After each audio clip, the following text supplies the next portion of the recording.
నమస్తే. ఇవాళ మన స్టూడియోలో ప్రముఖ ఆస్ట్రోన్యూమరాలజిస్ట్ అగ్నేష్ అమిత్రాజ్ గారు ఉన్నారు. సార్తో మాట్లాడదాం. సార్ నమస్తే సార్. సార్, మార్చి నెలలో మనకి మిథున రాశి వారికి వీళ్ళ ఫలితాలు ఎలా ఉండబోతున్నాయి, అన్ని విధాలా కలిసి రావడానికి నెలంతా చేసుకోవడానికి వీలుగా ఉండేలాగా మంచి రెమెడీస్ ఏదైనా ఉంటే తెలియజేయండి సార్. మిథున రాశి వారికి ఫస్ట్ ఆఫ్ ఆల్ జాగ్రత్త ఏంటంటే, మనకి గురువు 12వ ఇంట్లో ఉన్నప్పటికీ కూడా 10వ ఇంట్లో శుక్రరాహు ఎక్సలెంట్. కానీ ఒకటే, వర్క్ దగ్గర ఏమైనా చేంజెస్ మనకి ఏమైనా చేంజెస్ వస్తున్నాయి అంటే ఒకటి రెండు సార్లు ఆలోచించి డిసిజన్ తీసుకుని తప్ప తొందరపాటు పడి ఏదో మనం ఇప్పుడు బెటర్ నాకన్నా పక్కన బెటర్ ఆపర్చునిటీ ఇచ్చేసరి నేను వెళ్ళిపోతా అంటే అది కొంచెం ఫాల్స్ కూడా అయ్యేటట్టు అవకాశాలు ఉన్నాయి. జాబ్ లో మారడానికి కూడా మంచి టైం కాదంట. మంచి టైం కాదు అంటే ఆపర్చునిటీస్ వస్తాయి. అంటే ఇక్కడ కూడా మణి గారు ఏంటంటే, నేను అనేది ఒకటి, ఇప్పుడు చేంజింగ్ ఆఫ్ జాబ్ అంటే it's very very big decision. ఎందుకంటే ఒక ఆర్గనైజేషన్ లో నేను ఒక 5 years 10 years చేసిన, ఇప్పుడు మణి గారికి వచ్చి పక్కనోడు నేను ఇప్పుడు ఆఫర్ ఇస్తుందామని ఇక్కడికి 50 ఇస్తా, అక్కడ 30 వస్తున్నాయి కదా అంటే మళ్ళీ అక్కడ 2 months తర్వాత నాకు అయితే లేదు అదే 30 ఇస్తా అంటే ఇలా అక్కడ ప్రెషర్ ఎక్కువైంది. అలాంటి సిచ్యువేషన్ ఇప్పుడు క్రియేట్ అవుతుంది. కాబట్టి be careful before taking any decision according your job. Changing కానీ లేదా అత్యాసపడి ఉన్నది కూడా పోగొట్టుకోకుండా అంటారు. ఎందుకంటే రవి స్థితి బాగాలేదు అందుకనే, ఎందుకంటే స్థిరత్వానికి కారకుడు రవి కాబట్టి శుక్రుడు బాగున్నా రవి స్థితి బాగాలేదు కాబట్టి జాగ్రత్త. ఎందుకంటే రవి శని చాలా దగ్గర డిగ్రీస్ లో ఉన్నారు కాబట్టి మిథున రాశి వారికి అంత పర్ఫెక్ట్ టైం కాదు. కాబట్టి జాగ్రత్త. సో ఏం చేయాలి మరి, ఇక్కడ జాబ్ లో ఎలాంటి ఇష్యూస్ రాకూడదు, జాబ్ లో ఎలాంటి చేంజెస్ కూడా వద్దు ఈ టైంలో అనుకుంటే సింపుల్ ఒకటే ఏం చేయండి అంటే, హనుమంతుల వారికి తులసిమాల సమర్పించండి. నెల మొత్తం కూడా హనుమంతుల వారికి తులసిమాల సమర్పించి ఎల్లో కలర్ మోతీచూర్ లడ్డు అక్కడ సమర్పించేసి, అది ఎవరికైనా మీ కొలీగ్స్ కానివ్వండి, లేదనుకుంటేనేమో స్వీపర్స్ కి, ఎవరైనా మీ ఆఫీస్ లో వర్క్ చేసే స్వీపర్స్ కి, క్లీనింగ్ వర్కర్స్ కి ఎవరికైనా వాళ్ళకి ఇచ్చేది తప్ప మీరు కన్స్యూమ్ చేయకండి. జాబ్ లో ఎలాంటి ఇష్యూస్ రాకుండా ఈ మార్చి నెలలో మొత్తం సర్వైవ్ అవుతారు. అలాగే మనం ఈ మిథున రాశిలో ఏంటంటే మాక్సిమం తొందరపాటు ఎక్కువ. సో ఎడ్యుకేషన్ కూడా ఎగ్జామినేషన్స్ ఇవన్నీ రాబోతున్నాయి కాబట్టి ఈ మిథున రాశి వారు మాక్సిమం అయినంత వరకు ఏంటంటే, మనకి ఈ యొక్క దగ్గరలో అంటే మనకి సిటీలో ఉంటే మాత్రం వాటర్ చాలా ఇబ్బంది ఉంది. కానీ మీరు సింపుల్గా ఏం చేయండి అంటే, ఎడ్యుకేషన్ రిలేటెడ్ ఎవరికైనా సరే కానీ మనం చదవలేకపోతున్నారు, కొంచెం ఫోకస్ చేయలేకపోతున్నారు, ఇట్లాంటి ఇబ్బందులు ఉన్న ఎవరికైనా సరే కానివ్వండి, ఈ మార్చి నెల మొత్తంలో వచ్చే బుధవారం శనివారం ఈ 2 రోజులు కూడా కొబ్బరి బొండం, మంచి నీళ్ళ కొబ్బరి బొండం కొనండి, దాన్ని కొట్టిపీయకండి, అలాగే తీసుకెళ్లి టెంపుల్ పెట్టేయండి. టెంపుల్ దగ్గర గణపతి టెంపుల్ కానీ ఎక్కడైనా సరే కానీ బాబా టెంపుల్ కానీ అలాగే తీసుకెళ్లి కొట్టిపీయకండి. అంటే దాని పైన తీపియండి, హోల్ పెట్టకండి. పెట్టకుండా అక్కడ తీసుకెళ్లి మీ అబ్బాయి గురించా, దేని గురించా, నీ గురించా ఏదైనా సరే కానీ కోరుకో. ఇంకోటి ఏం చేయాలంటే, ఇక్కడ పర్టికులర్ పిల్లలకి ఎప్పుడైతే జ్ఞాపక శక్తి తగ్గటము, లేదనుకుంటే వీళ్ళకి ఇంట్రెస్ట్ రాకపోవటం, ఇది చాలా జరుగుతుంది. చదివినంత మర్చిపోవటం. సో ఇక్కడ మీరు ఏం చేయాలంటే, కొబ్బరి పీస్ కలెక్ట్ చేయండి. కొబ్బరి పీస్ కలెక్ట్ చేసి దాన్ని ఏదైనా మట్టి పాత్రలో కొంచెం మట్టి వేసి ఆ కొబ్బరి పీస్ మొత్తం కూడా దాంట్లో వేసి, మీ పిల్లలు చదివింది ఏదైనా ఒక పేపర్ చింపండి. వాళ్ళ చేతితో రాసిన పేపర్ ఏదైనా ఒక చింపి దాని మధ్యలో పెట్టండి. ఏదైతే కొబ్బరి పీస్ ఉందో దాని మధ్యలో పెట్టి దాంట్లో కొంచెం ఆవాల నూనె పోసేసి మీ అబ్బాయి పేరు తలుచుకోండి. వీడికి ఏదైతే మొత్తం నెగిటివిటీ ఉంది, ఎందుకంటే చంద్రుడి మీద రాహు దృష్టి కానీ కేతు దృష్టి కానీ ఉన్నప్పుడు, లేదనుకుంటే రాహు తర్వాత చంద్రుడు ఉన్నాడు, ఇప్పుడు రాహు తర్వాత చంద్రుడు ఉన్నాడు. సో ఆటోమేటిక్ గా వీళ్ళు ఏకాగ్రత ఉండలేదు. వీళ్ళు 11వ ఇంట్లో ఉన్నప్పటికీ కూడా ఏకాగ్రత ఉండలేదు వీళ్ళు. అందుకని ఏం చేయాలంటే, రాహుని కంట్రోల్ చేయాలి అంటే మట్టి మీద చేయాలి. ఏదైతే మనకి ఉష్క అంటారు దాని మీద ఆటోమేటిక్ గా చంద్రుడు రాహుని కంట్రోల్ చేసేస్తారు. కాబట్టి దాని మీద పెట్టి మంచి నీ మనసు కోరిక, పిల్లగాడి గురించా, అమ్మాయి గురించా, ఎవరి గురించి అయినా, చెల్లిన తమ్ముడు ఎవరి గురించి అయినా అనుకొని దాన్ని ముట్టించేసి కాల్చేసిన తర్వాత ఒకవేళ మీకు అక్కడ పారే నీళ్ళైతే మన హైదరాబాద్ తక్కువ. సో దాన్ని ఏం చేయాలంటే, తీసుకెళ్లి ఏదైనా పాలిథిన్ కవర్ లో కానీ, లేదంటే ఏదైనా బ్యాగ్ లో కానీ వేసి దాన్ని తీసుకెళ్లి ఎక్కడైనా సరే కానీ చెత్తకుండి దగ్గర పడేసి. ఎందుకంటే చెదారం అంతా ఏంటంటే రాహు కేతు. కాబట్టి వాళ్ళిద్దరిని న్యూట్రల్ చేసుకుంటే వీళ్ళకి ఏకాగ్రత 100% వస్తుంది. అలాగే అప్పులు బాగా ఎక్కువైపోయి ఆర్థిక స్థితిగతులు బాగాలేని వారు ఉంటారు. మరి అలాంటి వారి కోసం ఏదన్నా రెమెడీ? తప్పకుండా. అంటే మిథున రాశి వారికి నాన్న మీరు కొంచెం దూబల రాశి, తొందరపాటు రాశి, ఏదైనా సరే కానీ కొంచెం ఆలోచించి ప్లాన్ చేసి చేయరు. కొంచెం టక్కుని చేసేస్తారు, తర్వాత ఆలోచిస్తారు. రిగ్రెట్ అవుతూ ఉంటారు. ఇప్పుడు చేసేదాం కదా మరి పరిస్థితి ఏంటి అని చెప్పి. సో అలాంటి వారు ఏంటంటే ఈ మార్చి నెలలు మొత్తం కూడా ప్రతినిత్యము మనకి గోశాల దగ్గర ఎవరైతే క్లీనింగ్ చేసే వర్కర్స్ ఉంటారో వాళ్ళకి పర్టికులర్ ఏం చేయండి అంటే రైస్, అలాగే కారము, పసుపు, ఈ 3 ఐటమ్స్ కూడా వీక్లీ 1 కేజీ ఇవ్వండి. అదొక 20 రూపాయల ప్యాకెట్ ఇవ్వండి. ఎంతైతే నాకు 100 రూపాయలు కూడా కావాలి. అక్కడ ఎవరైతే గోశాల దగ్గర ఎవరైతే క్లీన్ చేస్తున్నారో వాళ్ళకి ఇచ్చినట్టయితే నీకు కేతు, గురు, చంద్రుడు ముగ్గురు బలపడతారు. కేతు బలపడడం అకాలంగా ధనం ఇస్తాడు. అది వ్యాపారంలో కావచ్చు, స్టాక్ మార్కెట్ లో కావచ్చు, ఏదో రకంగా అకాలంగా ధన ప్రాప్తి కేతు ఇస్తాడు. ఎందుకంటే శుభగ్రహాలు కలుగుతారు. బృహస్పతి వచ్చాడు. బృహస్పతి వచ్చినప్పుడు ఒకవేళ నువ్వు జాబ్ చేస్తున్నావు అంటే జాబ్ లో రికగ్నైజేషన్ తెప్పించి అక్కడ ఇంక్రిమెంట్ అక్కడ చేస్తే అది నీకు ఇక్కడ కట్టగలుగుతావు. అలాగే మీకు చంద్రుడు వచ్చాడు. చంద్రుడు ఏంటి, ఒకవేళ నువ్వు బిజినెస్ చేస్తున్నావు అనుకుంటే లిక్విడిటీ ఎక్కడ కానీ స్టాప్ కాకుండా కంటిన్యూషన్ ఫ్లో ఉండేటట్టు చేసేది చంద్రుడు. కాబట్టి ఇక్కడ చిన్న సింపుల్ గా వాళ్ళకి ఇవ్వటం వల్ల మీకు బ్రహ్మాండమైనటువంటి ఆర్థిక పరంగా అప్పులు ఉన్నా సరే కానీ తీరిపోతాయి. ఆదాయం ఎక్కడ నాగినా సరే కానీ అది కూడా కంటిన్యూషన్ ఫ్లో అనేది స్టార్ట్ అవుతుంది. ఈ చిన్న రెమెడీ 100 రూపీస్ వీక్లీ 4 వారం 400 చేసి చూడండి. ఎవరైతే మిథున రాశి వారు ఉన్నారో అప్పులు పాలైపోయామంటే ఈ రెమెడీ చేసి చూడండి, ఎందుకు జరగదు. 100%. సార్ అలాగే ప్రేమ వివాహాలు ఎవరైతే చేసుకోవాలి అని అనుకుంటున్నారో మరొక అడుగు ముందు పడే అవకాశం ఉందంటారా? వాళ్ళ లవ్ సక్సెస్ అవ్వాలంటే ఏదైనా రెమెడీ ఉందా ప్రేమికుల కోసం? ప్రేమికుల కోసం అయితే మన దగ్గర రెమెడీ లేదు. ఎందుకంటే బేసిక్లీ ఇప్పుడు నా దగ్గరికి అదే అంటాను నేను. వశీకరణం, లవ్ మ్యారేజ్ కి వెళ్తే అసలు నా దగ్గర రాకండి. రావాలి అనుకుంటే డెఫినెట్లీ బ్రింగ్ యువర్ పేరెంట్స్, వాళ్ళ సమస్యలోనే రండి. ఎందుకంటే ఇప్పుడు నేను ఎగ్జాంపుల్ చెప్తాను. నా దగ్గర మనం ఇంతకుముందు కూడా మన వీడియోస్ లో ఒకసారి చెప్పాను. కానీ ఇది లాస్ట్ 3 years బ్యాక్ స్టోరీ. ఇది 2021 డిసెంబర్ టైంలో నా దగ్గరకు వచ్చారు, కపుల్ వచ్చారు. They are in living relation లో ఉన్నారు లాస్ట్ 3.5 years. సో నా దగ్గరకు వచ్చి 2023 డిసెంబర్ ఆ టైంలో.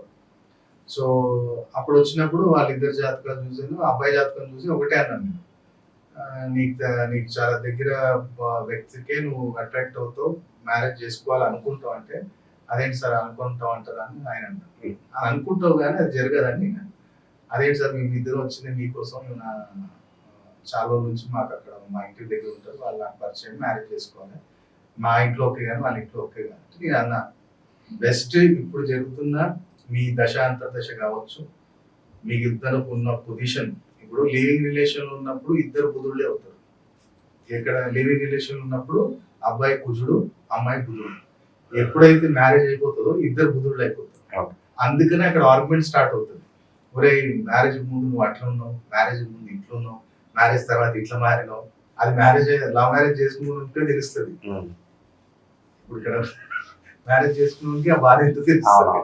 కాబట్టి మనం ఎన్నో అలాంటి చార్ట్స్ చూసినప్పుడే వాళ్ళకి చెప్పాను, వద్దు మీరు మాక్సిమం కలిసి ఉంటే 1.5 year to 2 years మీకు మొదటి సంతానం కలిగిందా అవుట్, మీరు కలిసి ఉండరు అని చెప్పాను. వినలే, చేసుకున్నాను, మ్యారేజ్ చేసుకున్నాను. అది మొదటి సంతానం జరిగినప్పటి నుంచి కూడా కొట్లాటలు, గొడవలు. లాస్ట్ గా అబ్బాయి వచ్చి కలిసాడు. సరే ఏం చేయాలి మరి ఇట్లా అనుకుంటే డైవర్స్ అప్లై చేసుకున్నాం. అలా ఇక కోర్టు దాకా వెళ్ళకుండా వాళ్ళు ఏం చేశారంటే, కోర్టు దాకా వెళ్తే అందరూ ఇంటి వాళ్ళు పరువు పోతుందని చెప్పి వాళ్ళు కూర్చొని అది పత్రం రాసుకొని వీళ్ళకి ఇంత అమౌంట్ ఇక మెయింటెనెన్స్ అయితే నేను ఏం చేయాలో అది రాసుకొని క్లియర్ అయిపోయింది. మరి ఏమి ఇట్లాము, మరి ఆ రోజు చెప్పినా కదా బాబు 2 years కన్నా ఎక్కువ లేదు అంటే రీజన్ ఏంటంటే D7 D9 చార్ట్ లో అమ్మాయి జాతకంలో 4th and 11th లార్డ్ ఇద్దరు కొలాప్స్. రేపు ఏమైతుందంటే మ్యారేజ్ అయిన తర్వాత ఆ పిల్ల మనసు చంచల తత్వం స్టార్ట్ అయిపోతుంది. అర్థం చేసుకోవాలి, ఇన్ని రోజులు అర్థం చేసుకుంది కదా, ఆడిపోయిన ఏమైతుంది, ఈయన మా అత్త మాట ఇంటుడు, మా మామ మాట ఇంటుడు, నా మాట ఇంటలేదు, నన్ను పట్టించుకోవట్లేదు అన్న ఈమె ఆ భావన తెచ్చుకొని గొడవ దిగింది. అదే లివింగ్ రిలేషన్ లో ఈ పిల్ల వాళ్ళ ఇంట్లోనే ఉంది, ఈ పిల్లాడు ఈ ఇంట్లోనే ఉంది. ఈ గొడవలన్నీ రేజ్ కావు కదా. కానీ ఎప్పుడైతే ఒక బూటి చేరినాం కదా అవి అయితే రేజ్ అవుతాయని. సో అదే మనం అక్కడ ఎక్స్ప్లెయిన్ చేసింది. మళ్ళీ అబ్బాయి జాతకంలో నేను చూసినప్పుడు అయితే D5 చార్ట్ లో లగ్నాధిపతి అలాగే చంద్రుడు ఇద్దరు పీడించబడుతున్నారు. అలాగే D10 చార్ట్ లో total Rahu Ketu collapse. So మీరు కూడా అర్థం చేసుకోండి, వీడు కూడా అంటే కొట్టడం మొదలు పెడతాడు. అవి జరిగిన ఇక్కడ మనకి ఏంటంటే సినిమా చూస్తున్నాం, మనకి ఇక్కడ ఫీలింగ్ అనుకుంటుంది అని వాళ్ళకి చెప్తే అర్థం కాదు. మేము అన్ని పట్టించుకోవద్దు, మనం 4 సంవత్సరాలు కలిసి కదా ఉండలేము అంటే ఇక మేము కర్మరా బాబు అని చెప్పి ఇక ఆ రోజు నుంచి నాకు అనిపించింది. ఇప్పుడు పేరెంట్స్ తీసుకొని వచ్చారు, ఆ పేరెంట్స్ కి మనం ఏం చెప్తాం, అమ్మ కలవట్లేదు, నక్షత్రాలు కలవట్లేదు, వీళ్ళ చార్ట్స్ అనేవి పర్ఫెక్ట్ లేవు, వదిలేయండి అమ్మ అంటే వాళ్ళు అర్థం చేసుకుంటారు పెద్దోళ్ళు కాబట్టి ఏదో సంజాయించి వద్దురా బాబు అని చెప్పి తెగదింపులు ఏదో ఒకటి చేసేస్తారు. ఇప్పుడు వీళ్ళిద్దరు వస్తే ఏదో ఒకటి చేయండి, మీ డబ్బులు ఖర్చు పెడతాం అంటే అది అక్కడ జరిగేది ఉంటే డెఫినెట్లీ మీకు ఖర్చు పెట్టిస్తా, అది జరిగే ఆప్షన్ లేదు కదా. చేస్తాం, ఒక హోమం చేస్తాం, ఈ 2 సంవత్సరాలు ఉండే దగ్గర 3.5 సంవత్సరాలు ఉంటుంది, కానీ విడిపోవటం అయితే ఖాయం. నువ్వు రెమెడీ చేసినా సో నువ్వేం చేస్తుండాలి, హోమం అనేది దానం అనేది చేసుకుంటూ పోతూనే ఉండాలి, కొట్లాడుకుంటూనే ఉండాలి, దెబ్బ తింటూనే ఉండాలి, నువ్వు అట్లనే ఉంటా అంటే చేసుకుంటావు, అదే సరిపోతుంది. అందుకనే వాళ్ళకి ఆపేసి, అందుకని నేను అంటాను వద్దు. వశీకరణం అంటే అసలు నాకేంటి అర్థం కాదు. వశీకరణం అంటే ఏంటి? ఇప్పుడు నేను కూర్చున్నాను, నేను మాట్లాడిన ఆ సబ్జెక్ట్ లో నేను పర్ఫెక్ట్ మాట్లాడితే మణిగారు నాకే వశీకరణం అంటారు కదా. అంటే ఫోకస్ మొత్తం నా మీద పెట్టించుకోవటం వశీకరణం. సో ఆ వశీకరణం అనేది కేవలం మాటతో సరిపోతుంది. ఇప్పుడు నా దగ్గర వచ్చిన క్లయింట్ నేను మాట్లాడేంత సేపు నోరు తెరవాడు, అది వశీకరణమే కదా. ఎంత సార్ ఎంత బాగా చెప్తున్నాడు, ఏం చెప్తున్నాడు, ఇంత క్లారిటీ చెప్తున్నాడు, ఆ వశీభూతం అయిపోవటమే వశీకరణం. ఈ పబ్లిక్ లలో ఏంటంటే అది పూజేస్తే ఇది పెట్టేస్తే అదైపోతుంది, అదేం కాదమ్మా. అది వాడి కర్మ, మీ కర్మ దరిద్రం చేసుకుంటున్నావు, వాడి కర్మ దరిద్రం చేసుకుంటున్నావు, వాడి కడుపులో మందు పెడుతున్నావు, వాడి ఎత్తుకు మందు పెడుతున్నావు, నీకు అర్థం కావట్లేదు, నీ పిల్లల భవిష్యత్తు తీసేసుకుంటున్నావు, నీ పిల్లల ఆయుష్ తీసేసుకుంటున్నావు. అందుకని నేను ఓల్డ్ సిటీలో ఇలాంటి ఎక్కువ జరుగుతాయి. ఓల్డ్ సిటీ కానీ కొంతమంది న్యూ సిటీస్లలో కూడా మందులు తీసుకొచ్చి అవి పెట్టేసి వాడు కడుపు ఖరాబ్ అయిపోయి వాడు సర్వం నాశనం అయిపోయిన వాళ్ళు ఎంతమంది. కాబట్టి అలాంటివి చెయ్యొద్దు. అందుకని నేను అంటే నా దగ్గర అలాంటివి ఏం లేవు. వశీకరణం చేసుకోవచ్చు. ఎట్లా? నీ జాతకంలో ఇప్పుడు నీకు నీ భార్య మాట ఇంటలేదు, అప్పుడు నేను ఏం చేస్తాను, D11 చార్ట్ చూసి ఆ D11 చార్ట్ లో లగ్నాధిపతి నుంచి దశమ స్థానంలో ఉన్న రాశి ఏంటి, ఆ రాశికి సంబంధించిన రత్నధారణ నీకు చేపిస్తాను. ఆ రత్నం వేసుకున్నప్పుడు నీ భార్య నీకు అట్రాక్ట్ అవుతుంది, అది వశీకరణమే కదా. అట్రాక్ట్ అవుతుంది. అప్పుడు దాకా ఉన్న కోపాలన్నీ మర్చిపోయి, అప్పటిదాకా ఉన్న గొడవలన్నీ మర్చిపోయి మనీ అని చెప్పి నీ దగ్గరికి వస్తే వశీకరణమైన కదా. సో అది సింపుల్ వశీకరణమే కదా. దానికి లక్షలు ఖర్చు పెట్టే అవసరం లేదు కదా. అట్లా చెప్పి పోయి లక్షలు పోగొట్టుకున్నా కూడా నా దగ్గరికి వచ్చి చెప్తే నేను అదంటే పిచ్చా, మీకు పిచ్చా. ఇప్పుడు ఏదో ఒక ఛానల్లో, మనకి యూట్యూబ్ ఛానల్లోనే ఒక ఆయన మన ఇంటి దగ్గరే, నేను ఉండేది బడంపేట, ఆయన ఉండేది ప్రశాంతి హిల్స్ అని చెప్పి ఒక ఏరియా ఉంటుంది, ప్రశాంతి హిల్స్, సత్యన్ రెడ్డి గారి కాన్స్టిట్యున్సీ మాది. సో మనోడు ఏం చేశాడు, ఒక యాడ్ చూసాడు టీవీ యూట్యూబ్ లో, ఏమని 2 లక్షల స్టోన్ పెట్టాడు, 50 కోట్లు వచ్చేస్తాయి. 2 లక్షల స్టోన్ పెడితే 50 కోట్లు వస్తాయి. నేనెందుకు చెప్తా నీకు మణికి, నేనే పెట్టుకుంటా 10 ఏళ్ళు నేనే పెట్టేసుకో. బేసిక్ గా మణి గారు వెళ్ళాలి, ఇంకెందుకు, అదే కదా. 50 కోట్లు వస్తాయంటే ఆ 10 ఉంగరాలు నా చేతికి నేనే పెట్టుకుంటా, కానీ బయట నేను ఎందుకు ఇస్తా? పొద్దుగా లేచి నేను యూట్యూబ్ లో ఛానల్లో వీడియోలు ఎందుకు చేస్తా? కామన్ సెన్స్ పనిచేయట్లేదు. సరే, ఇప్పుడు నేను ఒక మాట మాట్లాడుతున్నా, ఇప్పుడు మణి గారికి అన్నాను, మణి గారు ఇది పెట్టుకోండి, రేపు మీరు ఒక 10 లక్షల కారు కొంటారు. ఫస్ట్ మీరేమంటారు, ఈయన కారు వచ్చింది, ఫస్ట్ ఈయన 10 లక్షలు నా కారు వస్తుంది అంటున్నాను. మరి ఫస్ట్ ఈయన తిరిగే కారు ఏంటి అంటే, బేసిక్ గా నేను తిరిగే కారు 20 లక్షలు ఉంటాను, మీకు 10 చెప్తే నా కారు చూసి నేను అదే అన్నా, 100 కోట్లు అంటుండు, ఫస్ట్ ఆయన ఇల్లు చూడని చెప్పి, డబల్ బెడ్రూమ్ 80 లక్షలు ఇల్లు. నువ్వు 100 కోట్ల మాట 50 కోట్ల మాట మాట్లాడేటప్పుడు నీ ఇల్లు ఎట్లున్నా? మినిమం ఒక 5 కోట్ల ఇల్లు ఉండాలి, అంతేనా కదా, ఒక 5 crores ఇల్లు ఉండాలి. ఇప్పుడు నా ఇల్లు చూడండి, నేను బేసిక్ గా హైదరాబాద్ లో కట్టుకున్నాను, నా ఇంటికి వచ్చినప్పుడు అర్థమైంది, ఎందుకంటే నా ఆఫీసే ఇంట్లో ఉంది. సో ఇలాంటి మోసపూరిత మాటల్లో కానీ, ఎందుకంటే ఎవరికి రావాలి 50 కోట్లు మామూలు విషయం. 50,000 సంపాదించాలంటేనే ఇక్కడ చెమట కాకపోతుంది కదా. 50 కోట్లు 100 కోట్లు అంటే ఏది? ఎవరిని పిచ్చోళ్ళని చేసుకుంటాం, మనల్ని మనమే పిచ్చోళ్ళని చేసుకుంటాం. అట్లాంటి జరిగేది ఉంటే వాళ్ళు ఎప్పుడు సీక్రెట్ బయటికి చెప్పరు. రీజన్ ఒకటి మీకు చెప్తా, 1980, 1975 నుంచి కూడా కామాఖ్య టెంపుల్ కి ఇక్కడ ప్రొడ్యూసర్స్, టాలీవుడ్ అంటే మనకు ఆంధ్రప్రదేశ్ కలిసి ఉన్నప్పుడు, ఉమ్మడి ఆంధ్రప్రదేశ్ ఉన్నప్పుడు టాలీవుడ్ నుంచి మంచి ప్రొడ్యూసర్లు, బాలీవుడ్ నుంచి అక్కడ ప్రొడ్యూసర్ వెళ్ళిన తర్వాత వితిన్ 48 hours రిజల్ట్ ఉంటుంది. నేను చూసాను, నేను క్లయింట్స్ తీసుకెళ్ళాను, నేను ఎంతో మంది పొలిటీషియన్ తీసుకెళ్ళా, ఇండస్ట్రీ వాళ్ళని తీసుకెళ్ళా, 48 hours రిజల్ట్ ఉంటుంది. కానీ దాని ప్రొసీజర్ మొత్తం తెలియాలి, ఏ నక్షత్రం వెళ్ళాలి, ఏ రోజులో వెళ్ళాలి. ఇది 1975 నుంచి వెళ్తున్నారు. దాసనారాయణ గారు శ్రీరాములో మా సినిమా ముందు నుంచి కూడా ఎత్తున్నారు, కానీ ఆ సీక్రెట్ బయట పెట్టలేదు. ఎందుకు తెలుసా? అది సీక్రెట్. అక్కడికి వెళ్ళి కానీ నువ్వు ఒక రియల్ ఎస్టేట్ రోడ్ అక్కడికి వెళ్ళి కానీ చేసి వస్తే వాడు సంపాదించుకునే యోగం ఉంది 100 కోట్లు. కానీ అక్కడ కూడా అమ్మ ఎవరిని అనుగ్రహించాలి, ఎక్కడ ఎవరు అడుగు పెట్టాలి అనేది కూడా అక్కడ డిసైడ్ చేస్తారు. ఎందుకంటే ఇప్పుడు అక్కడ ప్రొసీజర్ తెలియదు ఎవరికి, రప్పున వెళ్ళిపోతారు, చేపించుకొని వస్తారు, ఎవరో ఏదో చెప్పారు అని చెప్పి వెళ్ళి చేస్తారు. నాకేం కాలేదంటే ఎందుకు కాదు, ఇప్పుడు గురువు ఉండాలి, అది ఏ రోజు తీసుకెళ్ళాలి, ఇప్పుడు ఏ రోజు చేయాలి. ఇప్పుడు మనకి 27th అంటే ఫిబ్రవరి 27th మన దగ్గర అంటే మన సంస్థలో బగలాముఖి సమేత చిన్నమస్త హోమం ఉంది. అంటే ఇప్పుడు ఆల్రెడీ బుకింగ్స్ అయిపోయాయి, లేదు మళ్ళీ నెక్స్ట్ ఉన్నప్పుడు మనం చెప్దాము. అది మేము చేసేది ఇప్పుడు ఈవినింగ్ 5:30కి స్టార్ట్ అయిందంటే కంప్లీట్ అయ్యే వరకు 11:30 10:30 to 11 అవుతుంది. 4 to 5 hours పడుతుంది. ఈవినింగే చేస్తాం అది పూజ. అందుకు మార్నింగ్ చేయాలంటే బగలాముఖికి మార్నింగ్ చేయం, ఓన్లీ ఈవినింగ్.